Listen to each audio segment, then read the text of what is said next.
पुढे जातोय आपण अमरावती जिल्ह्यामध्ये। अमरावती जिल्ह्यातल्या वरुड नगरपालिकेमध्ये वरुडमध्ये नगराध्यक्ष कोण होणार आणि वरुडवर सत्ता कुणाची असणार तेही आपण पाहूया।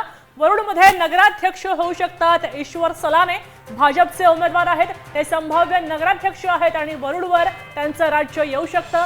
सत्ता कुणाची येणार हाही प्रश्न आहे, मात्र ईश्वर सलाने हे संभाव्य नगराध्यक्ष आहेत, भाजपचे उमेदवार आहेत, तेव्हा वरुडवर सत्ता कुणाची येतात ते बघा। राष्ट्रवादी अजित पवार गटाचे 13 ते 14 नगरसेवक येतील। संभाव्य सत्ता वरुडमध्ये राष्ट्रवादी अजित पवार गटाची असा एक्झिट पोल सांगतो। एक्झिट पोल नुसार राष्ट्रवादी अजित पवार गटाची वरुडमध्ये सत्ता येणार। 13 ते 14 नगरसेवक राष्ट्रवादी अजित पवार गटाकडे येतील असा अंदाज वर्तवण्यात आलेला आहे।